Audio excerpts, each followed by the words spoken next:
This is my full garden tour video, part B. Remember yesterday I was telling you about the ground cherries. I had planted the seeds and they sat in the basement in pots, with a water supply and LED light for weeks. Didn't do anything. I brought them out here when I brought the tomatoes out. Didn't do anything.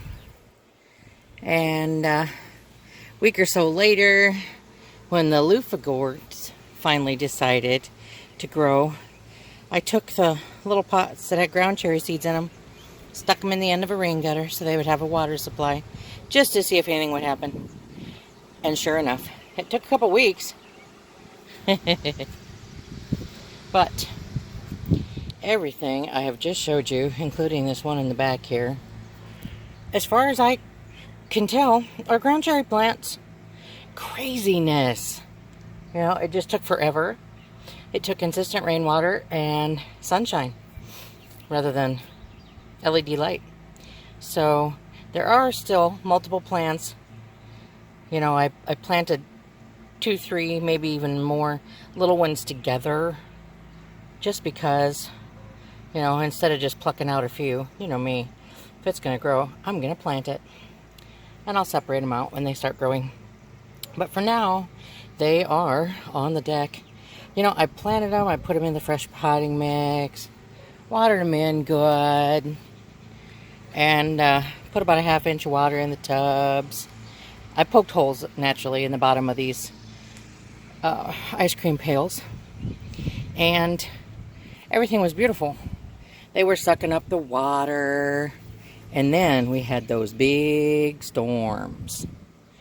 And I think we received somewhere in the neighborhood of 2½ inches of water, because yesterday when I came out, these tubs were sitting half full of water.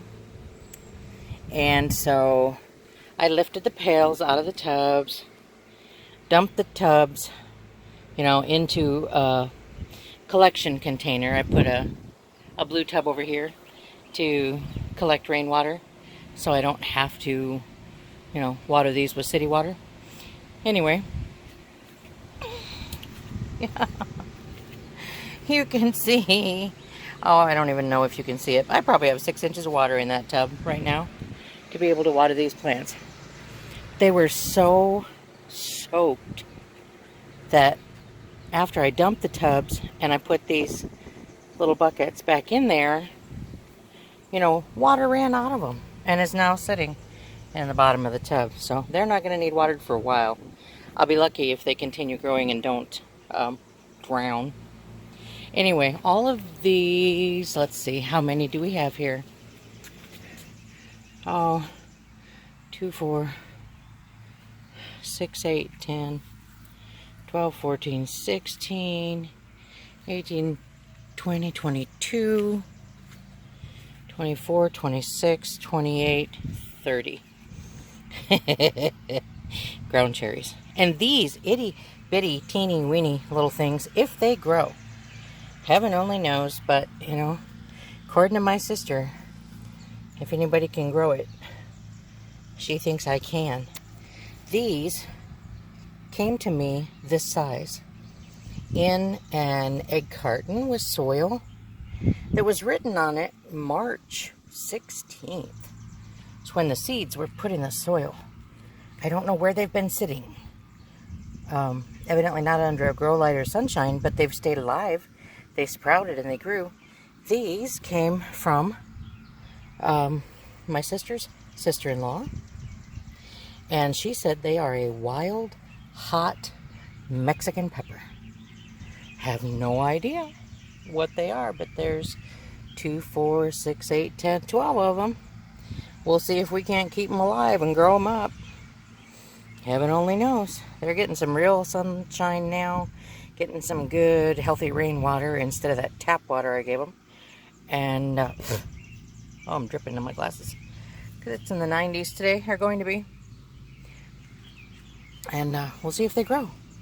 Some of these tubs, they still have rainwater sitting in them from yesterday and what came out of the buckets, because they were so soaked. Anyway, this is part B. If it all grows, as it could, because, you know, I haven't planted anything this year that failed yet.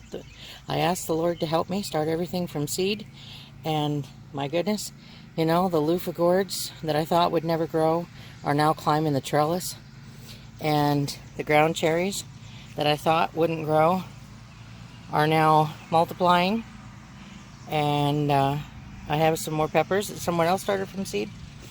Shucks, I should go get that window box downstairs that has asparagus seeds in it and set it out here in the sunshine. One never knows. All right, thank you so much for joining me today here at Wendy's Way. And I pray that the good Lord who blesses me each and every day of my life will bless you as well, now and always. Amen.